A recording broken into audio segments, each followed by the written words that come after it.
Salut tout le monde, j'espère que vous allez bien. Donc aujourd'hui je vous reviens dans cette nouvelle vidéo pour vous faire un update lecture.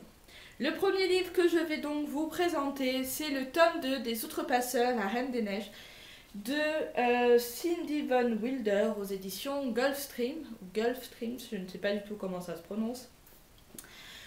Bon, pour la petite histoire, j'ai un petit peu peur de vous la spoiler, donc on va retrouver Peter qui dans le tome 1 était un petit peu, enfin découvrait qu'il faisait partie de la famille des Outrepasseurs. Et voilà, on le retrouve un peu pendant sa formation au sein des Outrepasseurs. Voilà. Je pense que c'est un petit peu ça, pour ne pas trop spoiler. Au pire, je vous laisserai le résumé du tome 1 dans la barre d'infos, comme ça vous pourrez aller voir assez rapidement. J'ai beaucoup aimé comparé au tome 1, j'ai été très surprise. J'ai beaucoup écouté ce qu'on m'a dit parce qu'on m'avait dit regarde le tome 1 est assez particulier mais le tome 2 est beaucoup mieux. Et du coup ben voilà, je vous ai écouté, j'ai lu le tome 2 et j'ai beaucoup plus apprécié. Dans ce tome là, Peter est plus de caractère, plus de force, il se laisse pas faire. Malgré que certaines rébellions peuvent causer des torts à sa famille, mais il se laisse pas faire et il veut retrouver le chasseur parce que lui ne se sent pas forcément super bien dans cet univers-là des Outrepasseurs et du coup ben, il essaie un petit peu de se rebeller et ça j'ai beaucoup plus apprécié. On apprend aussi un petit peu plus sur les autres personnages, leur côté sombre comme leur côté plus clair je dirais. On apprend beaucoup aussi sur Hermeline, je crois que c'est ça, sa mère, et sa petite copine. On en apprend beaucoup plus. On a plus de passages où c'est sombre avec la fameuse Reine des Neiges qui a un autre nom, mais je ne vous le prononcerai pas parce que j'ai jamais réussi à le prononcer. Donc on l'appellera la Reine des Neiges. On a beaucoup plus de personnages sombres qui font leur apparition. Et du coup, ça rend le roman un petit peu plus, comment dire, beaucoup plus sombre en fait. Parce que du coup, ils arrivent et ils cassent un petit peu la baraque, ces petits personnages-là. Je les ai beaucoup aimés. J'ai quand même hâte de lire le tome 3, mais je ne le lirai pas tout de suite. Le seul point négatif que je peux dire, c'est que je déteste Noble, ou Noble, je ne sais pas comment ça se prononce. Je l'ai trouvé, mais alors d'une arrogance, où chaque fois qu'il était dans les passages du livre, j'avais envie de le taper, voilà, c'est dit. Mais c'était vraiment un roman qui m'a beaucoup plu, c'est bourré d'aventures, de mystères, de, de, de mystères, donc un peu sombre quand même, parce que... Et on apprend beaucoup plus de choses que dans le tome 1, qui était long et pour moi sans intérêt à part la mise en place des personnages. Mais celui-là, franchement, si vous aimez tout ce qui est aventure, mystère, côté sombre, personnage un peu pas fou, mais un petit peu démoniaque, voilà, je vous le conseille à 200%, j'ai beaucoup aimé. L'écriture de l'auteur est très fluide, on s'en rend vraiment pas compte. Et puis j'adore toujours les débuts de chapitres, je sais pas si vous allez voir. Mais aussi la couverture qui est super sympa. Donc là, vous avez le paysage avec la fameuse Reine des Neiges. Et puis quand vous refermez le roman, hop, vous avez voilà, la double pochette. Franchement, ça, j'ai adoré. La tranche est magnifique aussi. Pour ce qui est de l'objet livre, il est magnifique. Après, je trouvais que ça manquait quand même un petit peu. C'était un petit peu répétitif dans certains passages. Mais ça n'a pas du tout gâché à mon récit et j'ai beaucoup aimé, j'ai hâte de lire le tome 3. Et le second livre que j'ai lu, c'est La quête d'Ewillan, ou d'Ewillan, je ne sais pas du tout comment ça se prononce, de tome 1 d'un monde à l'autre, de Pierre Bottero aux éditions Le Livre de Poche.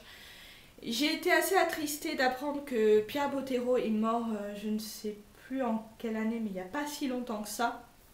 Il y a peut-être 3 4 ans. Et j'ai découvert ces livres que maintenant, grâce à je ne sais plus quelle chaîne. Il y en a beaucoup qui en ont parlé. Du coup, j'étais beaucoup tentée. Je l'avais trouvé d'occasion, je crois, celui-là. Pour vraiment pas très cher. Et je ne suis pas du tout déçue. Donc, dans ce livre-là, on va faire la connaissance de Camille, future Ewillan. Hein, vous vous en doutez, il faut bien qu'elle ait un nom au début. Non, elle s'appelle Camille, elle vit dans un monde... Enfin, ses parents sont quand même assez riches, parents adoptifs d'ailleurs. Elle a un meilleur ami fantastique et elle va se retrouver du jour au lendemain propulsée dans son royaume.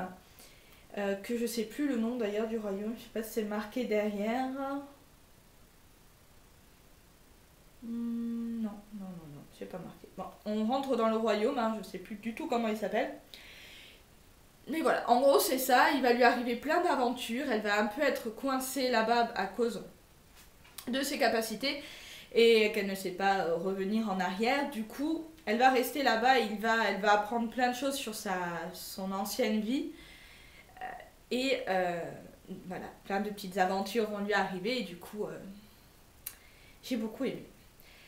Ce que j'ai beaucoup aimé surtout, c'est qu'on rentre mais directement dans l'histoire. C'est dès les 2 premières pages, on a, elle pop en fait. Elle va pour se faire écraser par un camion et elle va popper dans le royaume. Ça m'énerve quand j'ai pas le nom du royaume. L'autre monde, ça s'appelle.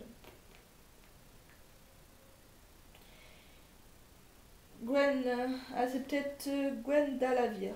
Je crois que ça doit être un nom comme ça. Je vous le prononcerai pas aussi souvent parce que c'est pas quoi, hein. On va pas le torturer, le pauvre. Mais voilà, on rentre directement dans l'action et ça j'ai beaucoup aimé parce que c'est quand même un petit livre, il ne traîne pas en longueur.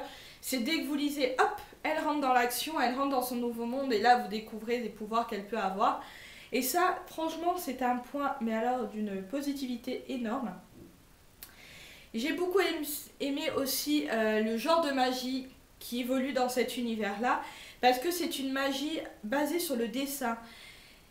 Je sais pas comment vous expliquer ça. En gros, elle va imaginer quelque chose et peut-être que l'action va se passer ou l'objet va apparaître. Ou, voilà. Et j'ai beaucoup aimé, pardon, j'ai beaucoup aimé cette magie-là. C'est une magie assez différente de ce qu'on peut trouver dans les autres romans de fantasy. Et là, franchement, mais j'ai adoré. L'auteur a une manière de décrire ça qui vous plonge directement dedans. Et du coup, j'ai été super contente de voir ça. On apprend aussi pas mal de règles, les règles du royaume, de l'univers, en même temps que les personnages. Du coup, ils vont poser des questions que peut-être on se posait pour essayer de comprendre qu'est-ce qui se passait en fait. Vu qu'il y a des trucs qu'on comprend pas forcément, mais les personnages posent les questions, du coup on n'est pas perdu. On apprend en même temps qu'eux. Et du coup, ça nous permet d'évoluer dans l'univers en même temps que les personnages. Et ça nous permet de vous attacher peut-être un petit peu plus facilement aux personnages. Et ça, j'ai beaucoup aimé. Pour ce qui est, je vous ai pas parlé du personnage de Camille. Camille est une jeune fille assez particulière parce qu'elle est douée à l'école. Même si, voilà, en fait, ce personnage-là n'a rien de différent des autres héros qu'il peut avoir dans certains livres. C'est une élève douée, elle a des parents qui ne l'apprécient pas forcément, elle a un super ami qui va la suivre dans ses aventures. Voilà, ça reste classique.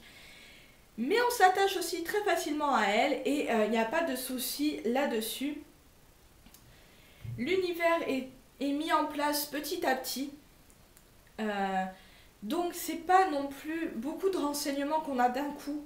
Genre un chapitre entier rien que sur ce qui se passe dans le royaume. Non, là c'est vraiment petit à petit, on nous amène les points culminants du royaume, de l'histoire. Et du coup, on n'est pas perdu, on apprend en même temps que les personnages. Et franchement, j'ai beaucoup aimé. C'est vraiment un univers riche, un peu classique quand même, parce que c'est un royaume avec des chevaliers, des mages, des trucs comme ça. Mais elle a réussi à mettre sa petite touche personnelle qui m'a fait énormément aimer ce roman. Vous vous en doutez, j'ai quand même trouvé des petits points négatifs, ils ne sont pas très très nombreux, mais j'ai pas trop aimé le côté trop caricatural des parents. Le fait qu'ils considèrent Camille comme un objet, enfin plus comme un objet que comme leur enfant, voilà, qu'ils la laissent un petit peu, ils la vouvoient, voilà, ce petit côté un peu noble, j'ai pas trop aimé, voilà, c'est pas le truc. Voilà. Enfin, je m'attends pas non plus à ce que ça soit des parents qui l'aiment parce que du coup, ça casserait un peu le fait qu'elle aille dans l'autre univers. Donc ça rime pas, c'est normal qu'ils ont mis des personnages qui qu'il a détesté un petit peu, sinon c'est pas très très drôle. Et certains noms de personnages, et alors, mais d'une complication. Je sais même pas si ça se dit ce que je dis, mais ils sont compliqués. Je sais pas si je vais vous en trouver vite fait. Ah, par exemple, il y en a un qui s'appelle Duom Nil Erg. Voilà. Je me dis, soit elle a mis des syllabes côte à côte, elle s'est dit tiens, ça fera un nom. Soit elle est très douée et elle a inventé ça et voilà. Il y en a, ils sont super faciles. Il y en a, c'est Edwin, un truc comme ça. Ça va. Camille et son meilleur ami, ça va aussi. J'ai aussi, voilà, le meilleur ami, je l'ai quand même pas mal aimé. Ils sont tout mignons, tout pleins, ils le suivent partout. Bon, par contre, c'est l'opposé de Camille. Lui, il vit dans des HLM. Voilà, j'ai oublié de vous parler du copain, du meilleur ami. Voilà, lui, il vit dans les HLM. Voilà, c'est pas, c'est le pauvre, quoi, dans l'histoire. Mais il a un grand cœur et ça, j'ai beaucoup aimé. Ces deux personnages, enfin, je les ai trouvés, mais alors attachants. Et du coup, j'ai beaucoup aimé ce roman. Donc si vous aimez la fantasy, je vous le conseille à 200%, il est très court, il se lit facilement. Et si pourquoi pas vous voulez rentrer dans la fantasy pour la première fois, ben, je vous conseille celui-là, il est très très facile et assez simple à lire et très rapide. Voilà, donc j'ai beaucoup aimé. Donc j'espère que cette vidéo vous aura plu, n'hésitez pas à commenter, à vous abonner, à m'envoyer des messages, enfin tout est ouvert, hein, je dirais, tous mes boîtes mail sont ouvertes. Et j'espère qu'elle vous aura plu surtout, c'est l'essentiel. Je vous fais de gros bisous et je vous dis à très bientôt pour une prochaine vidéo. Ciao ciao.